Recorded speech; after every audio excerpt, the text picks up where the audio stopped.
Hi, I'm Mike Ebert, and we're talking today with Mike Licona, who is a New Testament historian with the North American Mission Board. And Mike, we've been talking about evidences for Jesus' resurrection, and you've talked about a couple of theories out there that maybe 100 years ago scholars thought held some credence. The hoax theory that Jesus' body was removed from the tomb and then hidden maybe. The apparent death theory that he really didn't die. That accounts for why Jesus appeared to the disciples and the others. But those have been largely discredited now. What are some alternate hypotheses and theories, though, that do still hold up and that some scholars still believe may account for the resurrection? Well, perhaps the most popular one today is the hallucination theory. That is that Jesus' disciples were grief-stricken, and so shortly after his death they were confused and in grief, and so they experienced hallucinations of the risen Jesus. But this was popular 150 years ago. It's been in disrepute with scholars for some time until recently it has experienced a resurgence. But it suffers from many of the same problems it did 100 years ago, and now with what we know from modern psychology, it has even more problems.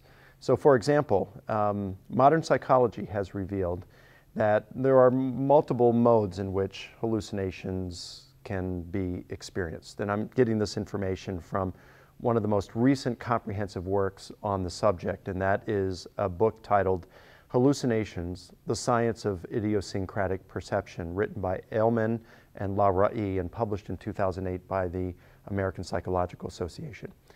And the modes in which we typically experience hallucinations would be audio, where you hear something that isn't really there, or visual, you see something that isn't really there, or you feel touched by something that isn't really there. That's called a tactile hallucination. A kinesthetic hallucination, where you feel like you're in motion. You know, like when you wake up because you felt like you were falling off a cliff or off of a building. Right. That's called a kinesthetic hallucination.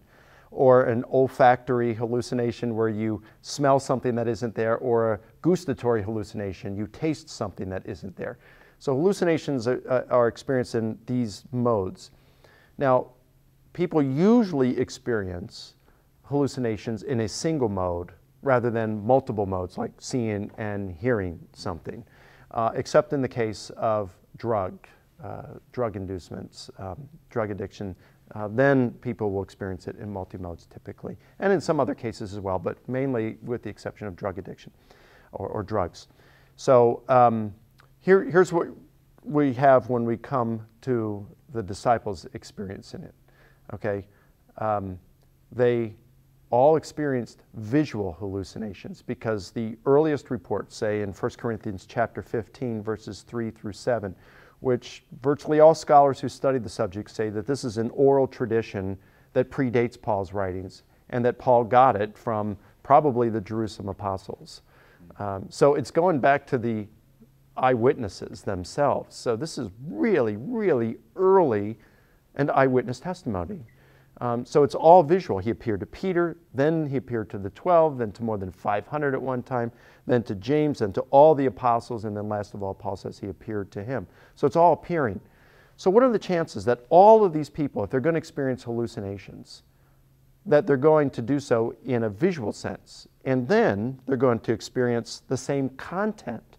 It's not going to be the Jewish or Roman guards coming to get them, which, if they were fearful after the crucifixion of Jesus, that could very well be a reason or the content of their hallucination. But no, they didn't experience that hallucination of that. They all experienced it of the risen Jesus. And we also know that hallucinations and group appearances, group hallucinations are extremely rare, if not impossible. And so you'd be looking at not one, but 3 group hallucinations, to the 12, to more than 500, and to all the apostles, which makes it very, very, very rare. So, you know, when you put all of that together, and plus the skeptic, the church persecutor Paul, it's very unlikely that he would experience a hallucination, because he's not grieving. He's glad Jesus is dead. He's wanting to dispel of the Christian cult, which he sees as a Jewish heresy. and feels called of God to do this as a zealous Jew. And so he's not going to be grieving Jesus' death. He's glad Jesus died and he wants to see the church destroyed. So the hallucination theory accounts for very little. In fact, just one more thing about that. The highest, according to Ehrman and Lorai and other studies, the group that experiences the highest percentage of hallucinations, their members, would be senior adults bereaving the loss of a loved one. And in multiple studies, about 50% on average experience a hallucination of their deceased loved one.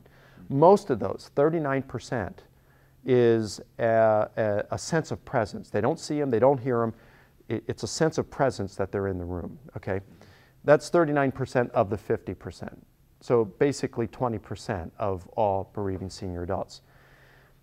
Only 14% of those 50% experienced a visual hallucination of their deceased loved one, or 7% of all bereaving senior adults. So if that's the highest group, then how likely is it that, since the disciples are not senior adults, they're probably pretty young guys in their late teens, early 20s, that not 7% of them, but 100% of them experience visual hallucinations with the same content many times simultaneously, and that the content was such of nature that they all thought that they were experiencing having the same experience. Right. The probabilities of these are just astronomically low. And so you can see why the hallucination theory doesn't work well at all. Yeah, that one seems pretty easy to dismiss. Are there others that, though, are maybe currently in vogue with more scholars that are a little tougher to dismiss? Or? I don't think so. There's another one called the metaphor hypothesis, put forth by people like John Dominic Crossan of the Jesus Seminar, Marcus Borg, his colleague, and some others. It was more popular a couple decades ago. It's still popular among some today to say that they went to the scriptures, they saw justification to believe that God had vindicated Jesus as he would all the righteous martyrs, and that Jesus had been taken to heaven. If they experienced any kind of appearances, they were visions, they were dreams. They wouldn't have thought that Jesus was raised in a bodily sense, and that they used the term resurrection as a metaphor for Jesus' continuing power and presence and peace within the church. Mm-hmm. So again, there's a few scholars who would say that today, but that is crazy as well. A few problems with that is they have to misinterpret several of Paul's letters.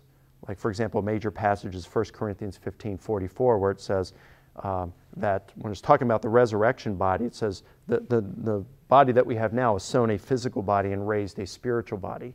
Well, when you translate it physical, spiritual, it sounds like material, immaterial.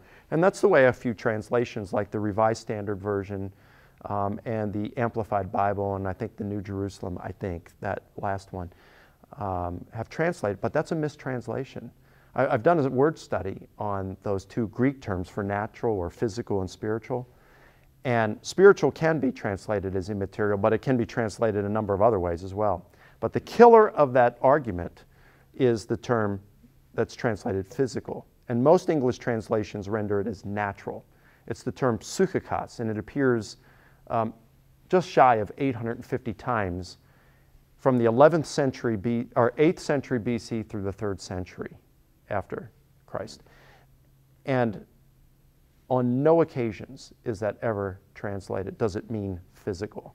Which means that's a poor translation there.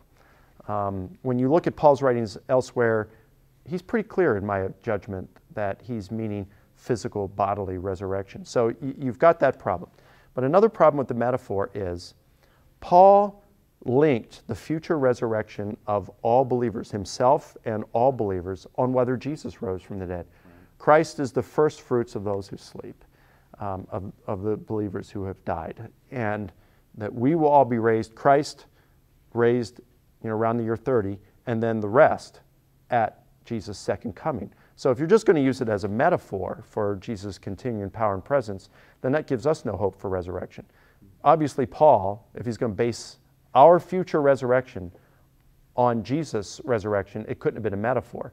And Paul was very clear that if Christ has not been raised, because of all the suffering that Christians have to go through, especially back in that first century and even in many countries today, with all the suffering they go through, if Christianity is a false religion, then we're of all men to be pitied and we're fools.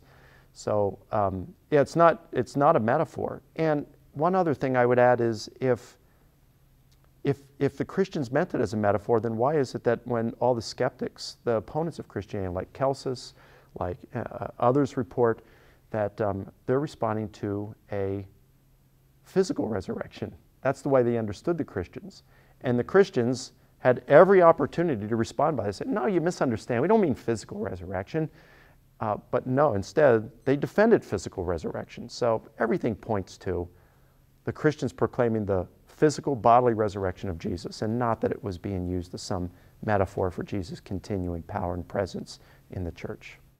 Now, Mike, what about those who would just say, okay, I've looked at the evidence and I've heard the case that history makes for the resurrection of Christ, but there's just not enough, it doesn't add up for me? Well, I'd say to them, this is why historical method is so important. It does reveal the strengths and the weaknesses in a hypothesis. And historians are responsible for going with the most probable explanation.